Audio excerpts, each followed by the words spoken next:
दूर किसी गांव में चेतना नाम की एक औरत रहती थी। चेतना हर रोज जंगल के रास्ते से होकर कुएं पर पानी भरने जाया करती थी। कुएं से लेकर घर तक के रास्ते में चेतना को जंगल में हमेशा एक साधु बाबा तपस्या में लीन नजर आते थे। ऐसे ही एक दिन जब चेतना अपना घड़ा उठाकर पानी भरने निकलती है, तभी वो खुद से बोलती है, हे भगवान, मैं हर दिन साधु को तपस्या में बैठे देखती हूँ। एक काम करती हूँ, उनके लिए थोड़ा जल और फल ले चलती हूँ। जब वे तपस्या से जागेंगे तो जल और फल ग्रहण कर लेंगे। इतना कहकर चेतना मटके के अंदर जल और फल रखकर जंगल में चल देती है और साधु बाबा के पास पहुंचकर हाथ जोड़कर मन में बोलती है, साधु बाबा, अगर मैं कुछ वचन अपने मुंह से निकालूंगी तो कहीं आपकी तपस्या भंग ना हो जाए, इसलिए मैं ये जल और फल आपके नजदीक रखकर जा रही हूँ, आप इन्हें अवश्य खा लीजिएगा। इतना कहकर चेतना पानी भरने कुएं की तरफ चल देती है। अब हर दिन चेतना कुछ न कुछ ले जाकर साधु बाबा के आगे रख दिया करती है। ऐसे ही एक दिन चेतना देखती है कि एक बड़ा सा नाग साधु बाबा को डसने ही वाला होता है कि तभी चेतना उस नाग को हाथ से पकड़ लेती है और इसी बीच वह नाग चेतना के हाथ पर डंक मार देता है और चेतना वही बेहोश हो जाती है। कुछ घंटे बाद जब चेतना को होश आता है, तभी साधु बाबा बोलते हैं, पुत्री, तुम ठीक हो? जी बाबा, मैं ठीक हूँ। आप ठीक है? अब माफ कीजिएगा, मेरी वजह से आपकी तपस्या भंग हो गई। नहीं पुत्री, मेरी तपस्या पूर्ण हो गई है। मुझे तो सांप ने काट लिया था ना, मैं फिर जीवित कैसे हूँ? हमने अपनी शक्तियों से तुम्हें ठीक कर दिया है पुत्री। आपका बहुत बहुत शुक्रिया बाबा। शुक्रिया तो हमें तुम्हारा करना चाहिए पुत्री। तुमने हमारे तपस्या में होने के बावजूद भी हमारा बहुत ख्याल रखा। तुम हमारे लिए हर दिन जल और खाना लेकर आई थी। अपनी जान की परवाह न करते हुए तुमने हमारी जान बचाई। हम तुम्हारे निस्वार्थ स्वभाव से बेहद प्रसन्न हैं। बोलो पुत्री, तुम क्या वर मांगना चाहती हो? हम तुम्हें एक वरदान देना चाहते हैं। नहीं नहीं बाबा, मुझे कोई वरदान नहीं चाहिए। नहीं पुत्री, हमें भी तुम्हारी इच्छा पूर्ण करने का अवसर दो। मांगो, तुम क्या वरदान मांगना चाहती हो? मैं तुम्हें आज एक वरदान मांगने की अनुमति देता हूँ। चेतना साधु बाबा की बात सुनकर सोच में पड़ जाती है। तभी चेतना बोलती है, साधु बाबा, मुझे ऐसा वरदान दीजिए जिससे मैं हर भूखे और गरीब का पेट भर सकूं। जब भी मैं किसी को तकलीफ में देखती हूँ तो मुझे उससे ज्यादा तकलीफ होती है, लेकिन मैं अपनी गरीबी के कारण खुद ही अपना पेट ठीक से नहीं भर पा रही, तो भला किसी का पेट कैसे भरूंगी?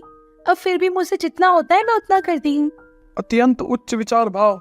चेतना बेटा, मैं तुम्हें वरदान देता हूँ कि जब भी तुम अपनी मदद करने के लिए किसी गरीब लाचार को अन्न, जल, वस्त्र, पैसे जो भी दान करोगी, वह उसके हाथों में जाते ही दोगुना हो जाएगा। पर याद रखना, जब भी कोई इंसान तुम्हें लालच से ठगना चाहेगा तो यह उसकी बर्बादी का कारण बन जाएगा। तथास्तु। इतना कहकर साधु बाबा के मस्तिष्क से तेज प्रकाश निकलता है और वे कुछ ही क्षण के भीतर चेतना की आंखों से ओझल हो जाते हैं। चेतना अपने वरदान के साथ घर जाती है। ऐसे ही अगले दिन चेतना के द्वार पर एक फकीर गुहार लगाते हुए बोलता है, कुछ खाने को दे दो, बड़े दिनों से भूखा हूँ, भूख से जान निकल रही है। अरे सूखी रोटी ही दे दो, पर कुछ तो दे दो। चेतना जल्दी से हाथों में एक रोटी लिए बाहर आती है और बोलती है, मेरे पास अभी यही है, आप इसे खाकर अपना पेट भर लें। चेतना जैसे ही उस रोटी को उस फकीर के हाथों में रखती है, वह एक रोटी से दो हो जाती हैं। साधु बाबा का वरदान तो काम कर गया, ये रोटियां एक से दो हो गई। सुनिए, आप इन रोटी को दोबारा मेरे हाथ में रखिए। फकीर उन दोनों रोटी को चेतना के हाथों में रखता है। चेतना उन दो रोटियों को फिर से उस गरीब के हाथ में रखती है और इस बार वो दो रोटी 4 हो जाती हैं और चेतना बोलती है, अब आप पेट भर के खा लीजिए। तुम्हारा बहुत बहुत भला हो बेटी, पर तुमने यह सब किया कैसे? अपने वरदान की वजह से। इस तरह फकीर पेट भर खाना खाता है और वहाँ से चला जाता है। तभी चेतना खुद से कहती है, कितना अच्छा लग रहा है, भले ही मेरा खुद का पेट खाली है, लेकिन उस फकीर के चेहरे पर जो भरपेट वाली मुस्कान थी ना, उसी से मेरी सारी भूख शांत हो गई। भगवान साधु बाबा का हमेशा भला करे, जिन्होंने मुझे ये वरदान दिया था। ऐसे ही वक्त गुजरता जाता है। चेतना हर किसी भूखे का पेट भरने लगती है। जैसे जैसे लोगों को चेतना के वरदान के बारे में पता चलता है, तो लोग उसके पास मदद के लिए आने लगते हैं। ऐसे ही एक दिन हरिया नाम का एक आदमी, जो कि बहुत अमीर था, वो चेतना के बारे में सुनकर बोलता है, इस वरदान वाली औरत का तो कुछ करना पड़ेगा। जिस हिसाब से यह लोगों की मदद कर रही है, इस हिसाब से तो गरीब लोगों का गरीबी से नामो निशान मिट जाएगा और सब एक बराबर के हो जाएंगे। फिर हम जैसे अमीरों का क्या होगा? कुछ ऐसा करना होगा कि चेतना के वरदान की कहानी हमेशा के लिए खत्म हो जाए। और सबसे पहले मैं जरा देख तो लूं कि यह चेतना का वरदान काम कैसे करता है। कहीं ऐसा ना हो कि लोग बस अफवाह ही फैला रहे हो। इतना कहकर हरिया चेतना के पास गरीब का वेश बनाकर जाता है और उसे सूखी रोटी देते हुए बोलता है, बेटा तुम सबका भला करती हो, अपने वरदान की ताकत से मेरा भी भला कर दो। मुझ गरीब की ये सूखी रोटी 1 से 2 कर दो, भगवान तुम्हारा बहुत भला करेगा। चेतना हरिया से रोटी को उसके हाथों में रखने के लिए बोलता है, जिसके बाद चेतना उस रोटी को वापस से हरिया के हाथ में रखती है।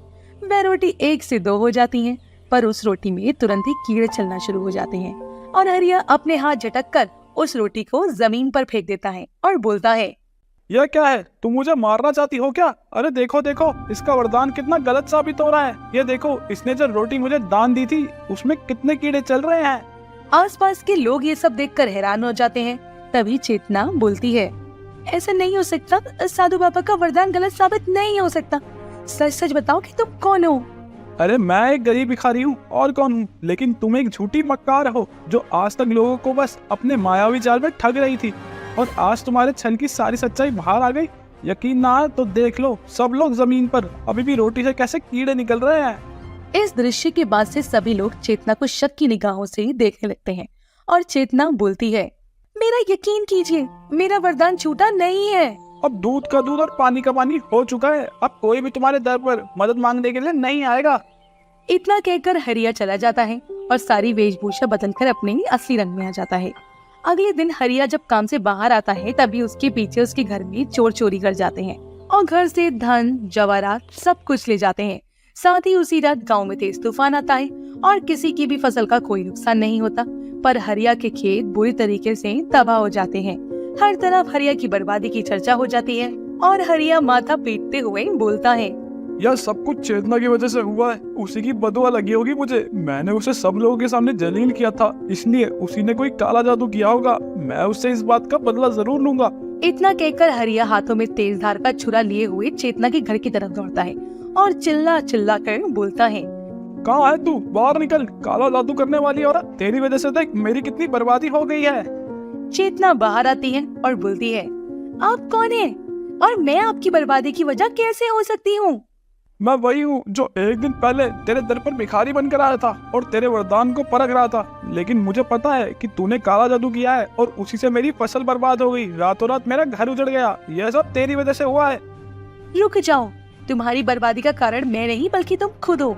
जिन साधु बाबा ने मुझे वरदान दिया था उन्होंने मुझे ये चेतावनी दी थी कि जब भी कोई कपटी मन में मेरे साथ वरदान का लाभ उठाना चाहेगा तो उसका बर्बाद होना निश्चित है, और तुमने वही किया।